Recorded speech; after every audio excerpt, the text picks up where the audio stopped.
समझ नहीं आ रहा अपने सैलरी इंक्रीमेंट का क्या करूं। बेटा इतना क्या सोच रहा है? अपने म्यूचुअल फंड्स के एसआईपी का टॉप अप करा ले।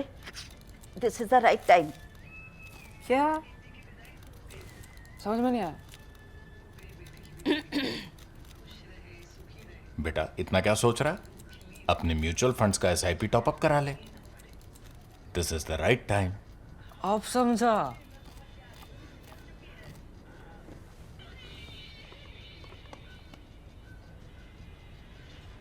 Mutual fund investments are subject to market risks. Read all scheme-related documents carefully.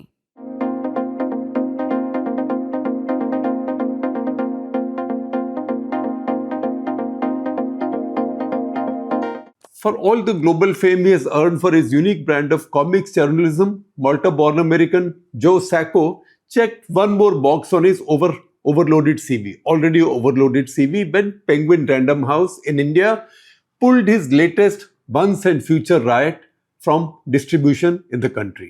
There was some criticism of the weak-kneed publisher. Instinctively, however, much of the blame went to the usual suspect, the Hindutva-seeped establishment under whose watch anybody would be scared of publishing such a book. It is, after all, about a major communal riot, in fact, the biggest since Gujarat 2002. The book also makes dire prognostications about where Hindutva might take India. Let's get facts sorted first. India does have an unhappy, if occasional history of banning books. But Sacco's isn't banned. It's not banned by the government. The publisher's action was preemptive, voluntary, lily-livered, and probably predicated on the hope that in the popular opinion, especially in the liberal chic that populates the Litfest circuit, the blame will automatically go to the Hindutva establishment. It was, in fact, Penguin Random House that blocked the book and sent out a 5-page note of amendments that Sacco declined. Other Indian publishers are chasing Sacco now, and as he told Himanshi Agrawal of ThePrint, I will share the story with you with the description, he wants his book to go out to the largest number of people in India. The fallacy of any Sarkari censorship established, we can take a look at Sacco's book of 144 pages. It's a complex story told with the most brilliant sketches from a master of the comic journalism genre. You will see some of these run on your screen as I talk.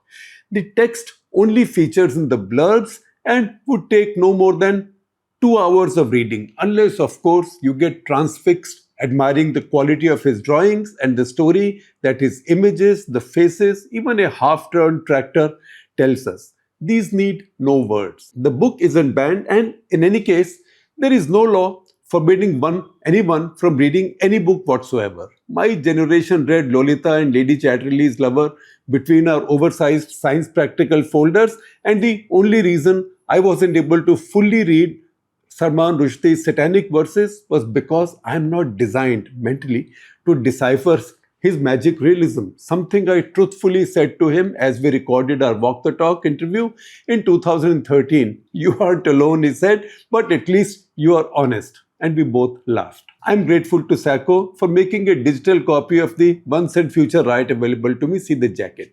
And much as I read it in a trance, marveling at his unusual storytelling brilliance, I can't understand the publisher's excuse. Sacco's story of the 2013 Muzaffarnagar riot is simple, mostly linear, factual, and has been told scores, if not hundreds of times in Indian journalism, including notably in the Indian Express where I worked then. Nothing in the book is a surprise, a revelation, or exaggeration. If anything, Sacco uses expressions like puny or small for the riot, given India's context. Why is he doing an entire book on it then? Sacco, whose work on the massacres and genocides in Bosnia and Gaza has earned him fame and global awards. What's he doing with a riot he himself calls relatively puny, and where 62 people died? 42 Muslim and 20 Hindu. Of course, 62 killed in a communal riot less than 150 kilometers from Delhi is 62 too many. In fact, even one human being killed in a communal riot anywhere is one too many. But like it or not, there is a size perspective to communal riots as well. There is a size perspective and there is a history perspective. Sacco's reporting is incredibly granular, but there are areas where he can be faulted. For example, his understanding that after the great killings of the partition, communal riots in India began post the Babri Masjid demolition in December 1992. Within Gujarat, there is a pre-1992 history of riots. All over India, but specifically within Gujarat, there is a pre-1992 history of riots. Notably, Ahmedabad 1969, 512 dead as documented. Hitendra Desai was the Congress chief minister then. The larger data is instructive.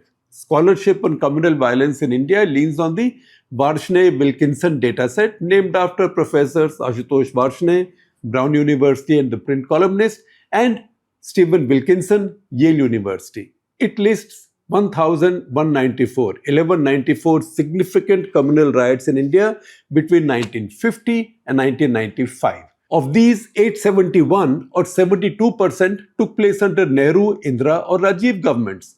Communal rioting in India isn't a post-Babri phenomenon, and it is ironic that Sacco buys into it. For more details on our national shame of communal riots, check out also a fact sheet on communal riots on the website of Public Policy Research Center, PPRC. Don't let this undermine where Sacco's true focus is, in showing how little local disputes led to riots, sort of leaderless and initially politics-free, as crowds, mobs take over. Politics and ideology then wade into this opening. This is what he shows happened in Muzaffarnagar. He also reminds us who was in control then. In Uttar Pradesh, it was Mulayam Singh Yadav's Samajwadi Party with son Akhilesh as chief minister, and the UPA in New Delhi, both secular forces. Of course, the resultant polarization helped the BJP going ahead. Given how polarized our public debate, especially journalism, has been since Ayodhya 1992 and Gujarat riots 2002, sometimes a pair of sharp foreign eyes can give you a more clinical picture. Sacco shows how isolated incidents, a Muslim girl's rape and attempted murder, and that the police took lightly, a Muslim boy's killing on suspicion of harassing a Hindu girl, the revenge murder of two cousins from a Hindu group, a Muslim mob's ambush of a Hindu Jat procession were all handled lightly, either because the local police were complicit or because of political interference. He also doesn't call the clashes one-sided. He does underline, however, that the Jats, he uses Jats, not Hindus, and mentions in a footnote that Jats are Hindu. That Jats skirt the Muslim-dominated villages and turn on their own landless Muslim labor for revenge. In the murder of the two Jat boys, he writes, the senior superintendent of police, SSP Manzil Saini, personally led the raids.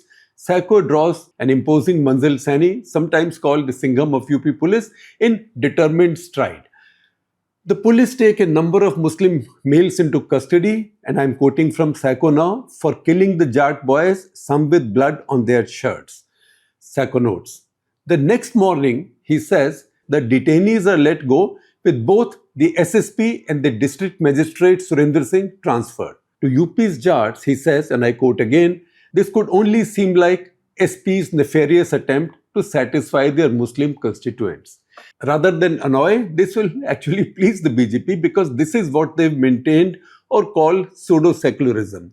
What they want like is the 17-page conclusion headlined The Future Riot. He says, and I quote from Sacco, sectarian violence helped grease the rails of his, that is Modi's, political career, that the riot helped the BJP sweep 2017 and 2022 in the state where, and I'm again quoting from him, where Modi installed as UP Chief Minister Yogi Adityanath, a Hindu monk almost as radical as the Swami in Ghaziabad. He's referring to Yatin Narsinghanand. Now think hard, hand on your heart, or simply Google.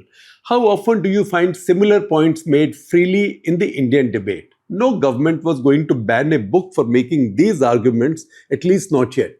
I can find these in 24 other books published over the past decade, including probably some by Penguin Random House. And the issue with that flawed, unlawful map in his book, these maps are a perennial challenge in a region with unsettled borders, historical and sometimes irredentist claims, and grave cartographic sensitivity.